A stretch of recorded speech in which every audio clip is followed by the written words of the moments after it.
Kasi napapanood ko, madami din po kayong tinutulungan ngayon na ano pa din po ninyo. Parang napupuntahan nyo pa din po kami kahit ang layo-layo po namin. Yes. Thank you po. Para kay Ate Dangdang, para kay Tatay Rodolph. Alam ko kayo, malalakas pa kayo ng asawa mo. Pero si Tatay Rodolph tsaka si Ate Dangdang, laban lang. Mag-pray ka na malagpasan pa ng tatay mo to. Kailangan natin yung mga tatay natin, no?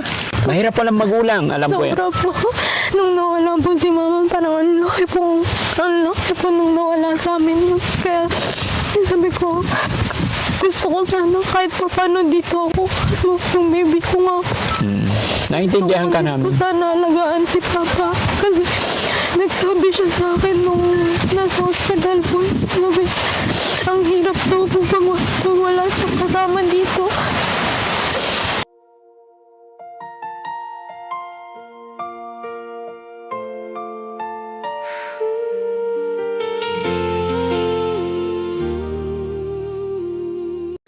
Nagulat kasi ako mga kababayan sa message po ni Ate Linlin. Delikado si tatay. Parang naggrabe yung sitwasyon ni tatay. At yung pino-forward na picture talaga is nakahiga, nakabalot ng kumot. Nanghina na ngayon po kagabi po nanginginig daw po siya. Sabi po nila hindi tatakbo na sa ospital. Nagulat na lang po ako kasi naglalabo po ako noon. Bigla na lang pumunta yung kapatid ko doon. Sabi niya, "Ate, punta namin sa ospital si Papa." Sabi niya, yun po, tas yun yung inaano po namin, hindi siya nakakakain kaya lalong nanghihina yung katawan. Hanggang ngayon di pa siya nakakain. Bahala na kayo para sagutin ko yung pamasahin ng ate mo, and then yung the rest, pandagdag gamot ng tatay mo. No? Hindi ko man sila mapuntahan, awakan mo. No? Hindi ko man mapuntahan ngayon yung tatay mo kasi talagang sinadya ko lang malaman yung sitwasyon, no? Kalagayan ng tatay mo. Sana makatulong iyan sa inyo. Sobrang laking tulong po nito, Daddy Frank. Maraming salamat po, Daddy Frank. Kasi hindi po kayo nagsasawa na tulungan po kami. Hindi. Sabi ko hanggat kaya ko eh. No? Hindi po, hindi ko po ma-explain paano po ako magpapasalamat sa inyo. Salamat ka lang kay God. Okay na sa akin yun. Kaya maraming salamat po sa lahat ng tumutulong. Tapos sana po matulungan niyo po ulit kami ngayon. Mga kababayan, mga kabarangay, magandang hapon po sa atin lahat at panibagong araw, panibagong vlog. Mga kababayan, sa araw na ito, dali-dali kaming nagpunta dito sa bahay nila Ate Dangdang at saka si Ate Laika.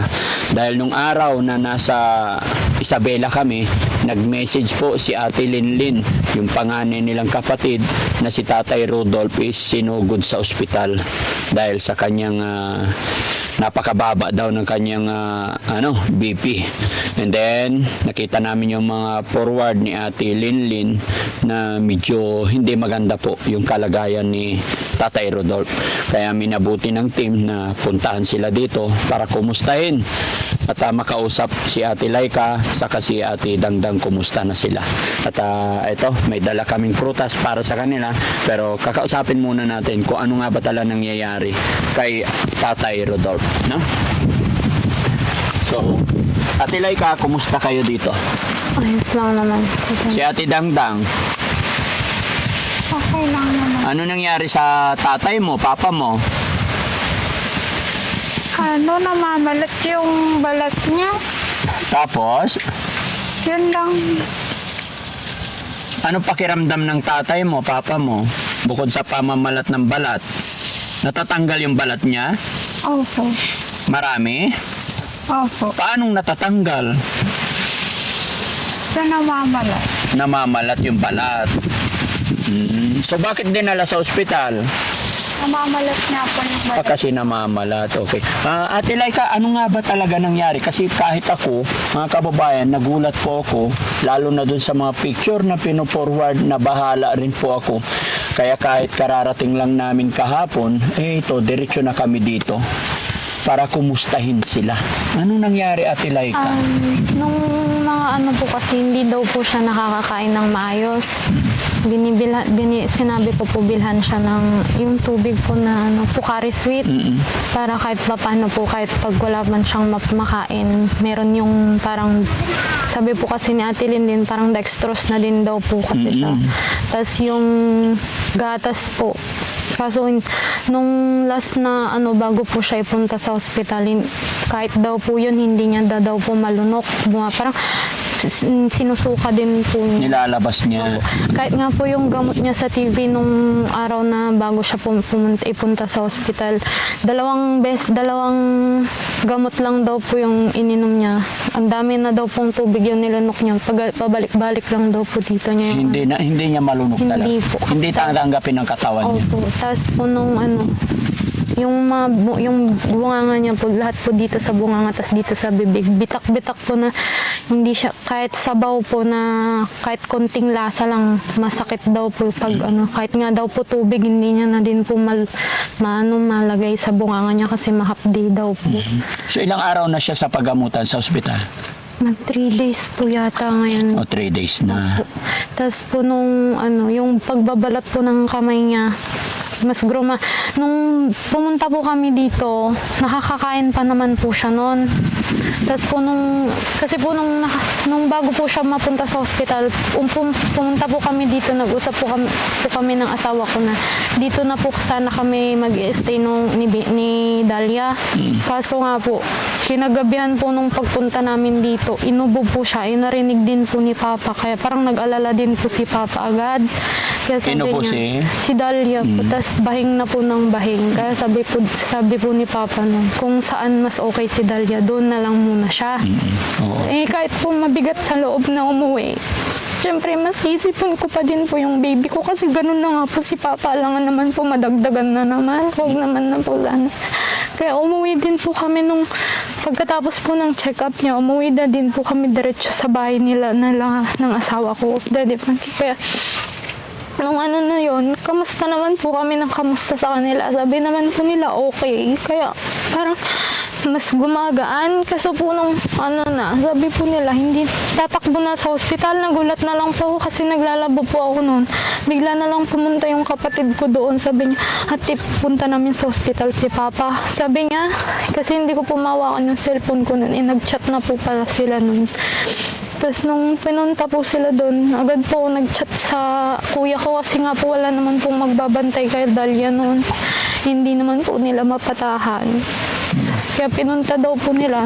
Chinat ko na agad yung asawa po ng kuya ko na sana na kasamahan sila doon. Kasi wala pong kasama yung bunso namin na nagtakbo kay Papa doon eh. Meron po yung yung pinsan po namin dyan sa may Kanyugan. Inutusan po siya ng lola namin na ipunta na si Papa sa ospital. Kasi grabe na daw po talaga yung niya. Nung pinunta po, yun. Doon po tas na-diagnose po siya ng atopic dermatitis. Anong ibig sabihin nun? Naman po yung dito sa balat niya po. Sa balat talaga. Opo. Yung balat niya po, kaya daw pong gamutin ng hospital dyan. Kaso yung sa balat dito sa labas lang po. Kasi sabi po ng doktor, kung magagamot nila yung dito sa labas, pero kung meron sa loob, useless lang na magamot yung sa labas kasi lalabas at lalabas daw po yung nasa loob. Kaya kailangan niya daw po ng magpa-derma. Yun po, yun yung inaano po namin, hindi siya nakakakain kaya lalong nanghihina yung katawan. Hanggang ngayon di pa siya nakakakain? Mas okay naman na daw po ngayon, nakakakain siya pa unti-unti ulit kaysa dati nung bago po siya pinunta. Nagulat kasi ako mga kababayan sa message po ni Ate Linlin kasi ang ka-text ni Ate Linlin si Aling Rochelle. Ako. Then pino-forward sa akin ni Aling Rochelle kasi pag sa akin di ko talaga marireply agad. Kaya dali-dali kami nagpunta dito dahil gusto kong malaman kasi kahit kami nagulat talaga na sabi delikado si tatay. Parang naggrabe yung sitwasyon ni tatay at yung pino-forward na picture talaga is nakahiga, nakabalot ng kumot. Nanghina. Ngayon po kagabi po, nanginginig daw po siya. Nanginginig. Pero hindi naman daw po siya mainit. Kaya sabi po ni ate, baka nasa loob yung sinat niya. Kaya nanginginig siya. Pero bilang mga anak, kung sino sa ngayon, sino nagbabantay? Ilan sila? Dalawa po. Yung Dalawa. kuya ko po tapos yung kapatid ko pong bunso. Ilan taon yung kuya mo? Nasa 29. Alam na rin naman niya. So, ibig sabihin, ano ang status ni tatay, kalagayan niya, ayon sa doktor? Ano yung sinabi nila? Ang binabantayan na lang daw po nila yung hindi niya pagkain, tapos yung sabi niya po dito. Pero meron naman na daw po siya reseta na pang gargle niya daw po para mag-heal yung dito sa... Pero nakakausap naman na si tatay. Opo, nakakausap. Mas okay na po siya ngayon. Okay, buti kung Kesa ganun kasi nung- nag-alala talaga ako. No? At saka si Ate Linlin, sabi niya, nagsabi siya na uuwi din siya dito. Opo. Yun, natuwa ako. Sabi ko po kasi nung bago po sila umuwi, nagsabi na ako na ate, walang kasama sila papa, alam mo naman yun. Sabi ko po sa kanya, ganito si Dalia, gusto ko sana mag-isang taon muna siya bago kami pumunta ulit dito. Kaya sabi ko, dito mo na lang muna i-enroll yung mga bata. So, po siya, parang nag-alangan siya yung nga pong, parang iniisip niya yung sasabihin ng ibang tao. Tapos po yung pag-enroll niya sa mga bata, gastusin po lahat.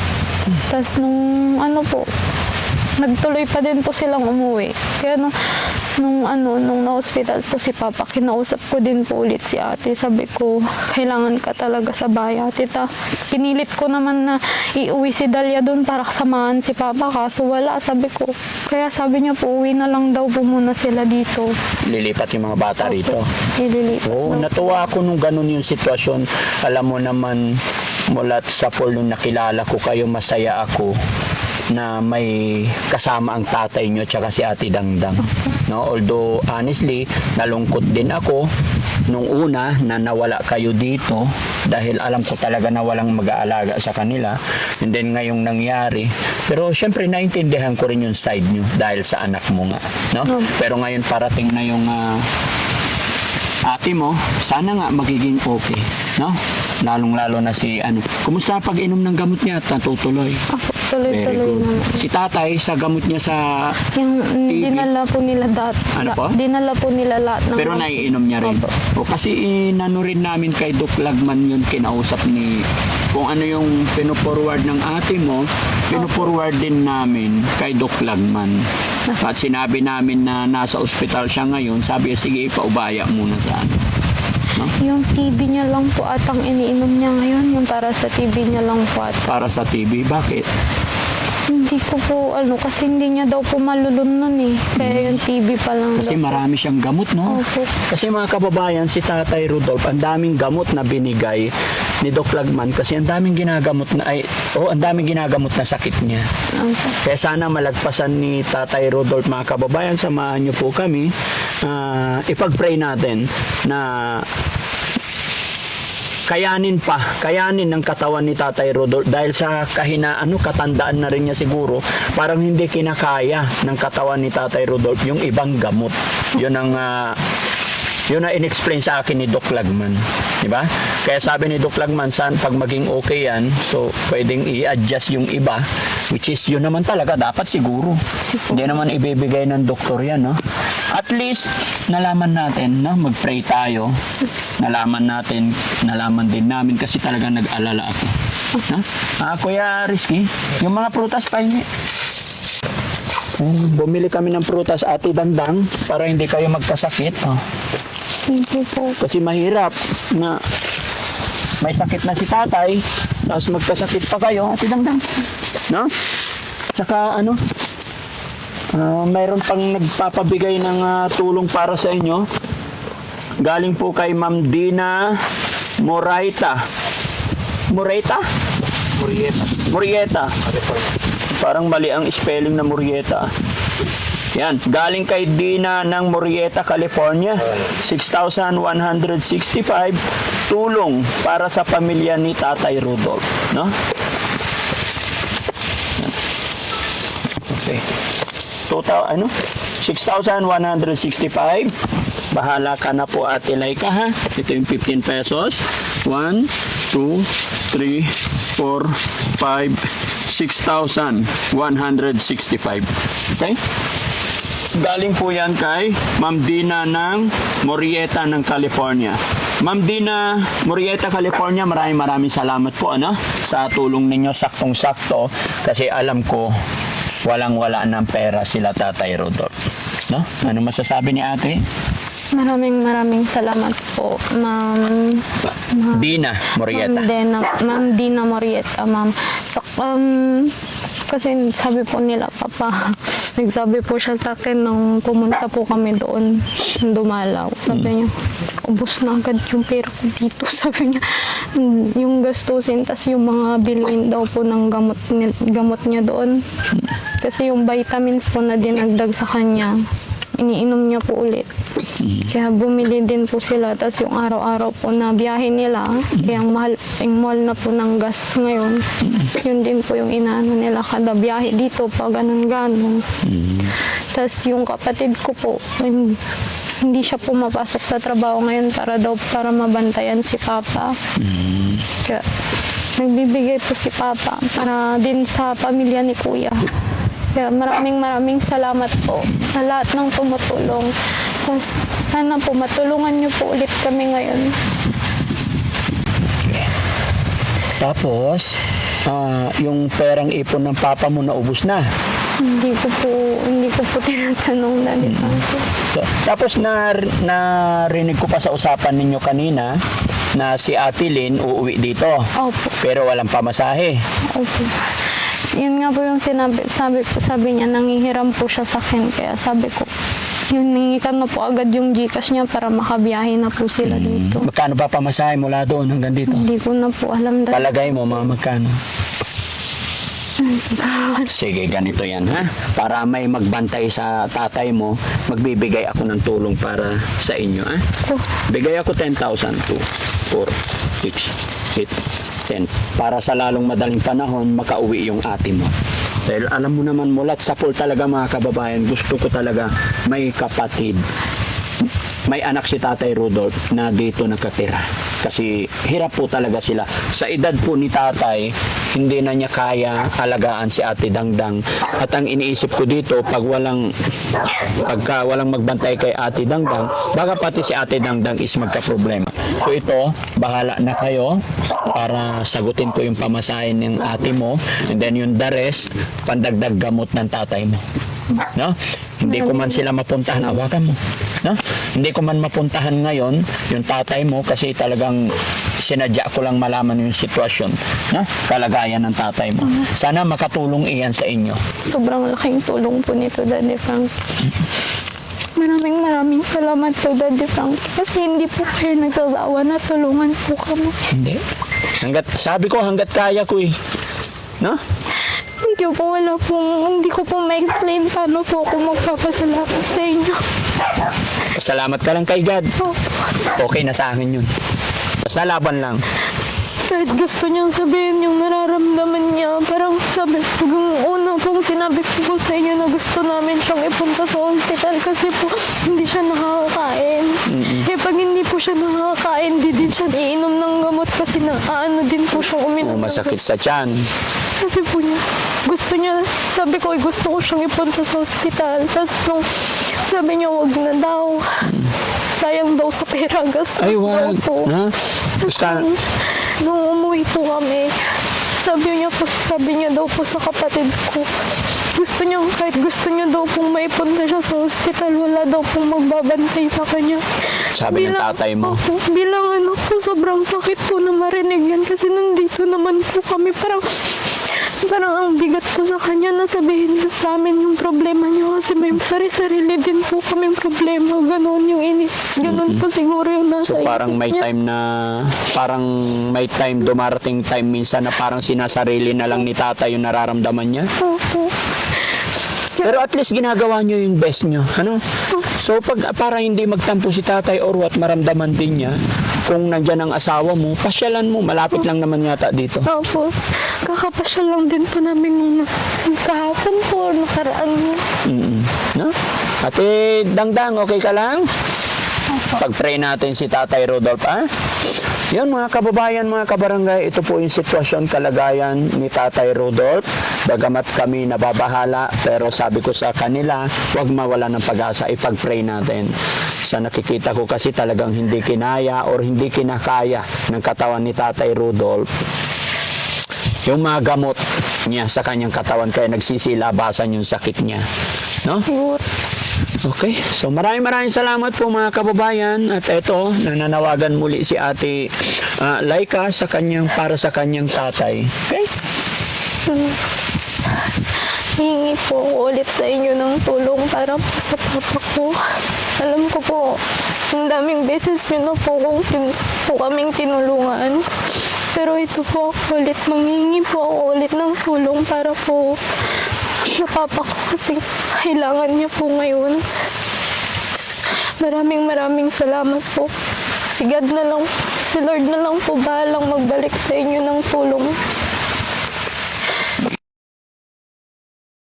Bago matapos ang video ito mga kababayan, nais ko lang po magpasalamat kay Ma'am Dina ng Murrieta, California. Nagpadala po siya ng 6,165. Ito ay naipadala, dumating pa sa amin nung June 2. No? Ano nang petsa ngayon? Pero gaya na aking sinasabi mga kababayan, huwag po kayong mag-alala, basta dumating, nakalista po yan. Gawa ng napakarami na nating tinutulungan talaga, hanggang sa Isabela na po tayo ngayon mga kababayan. Kaya sa lahat po ng sumusuporta, tumutulong sa mga beneficiary ng Team Daddy Frankie, maraming salamat po. Sa mga kababayan natin OFW, mga kababayan natin na sa ibang bansa, maraming salamat po sa inyong lahat. Mga kababayan, hindi na po kami pupunta sa ospital, ipapaubaya ko na lang muna sa mga anak kasi pupunta man kami doon ay hindi pa rin kami pwede basta-basta pumasok. Kumbaga, family pa rin. Ang importante, nalaman natin sitwasyon na iparating ko rin sa inyo. Una-una, nag-alala rin talaga ako. At nakapag-abot din tayo ng tulong sa pamilya nila. Maraming salamat mga kababayan. Mabuhay po tayong lahat and God bless po.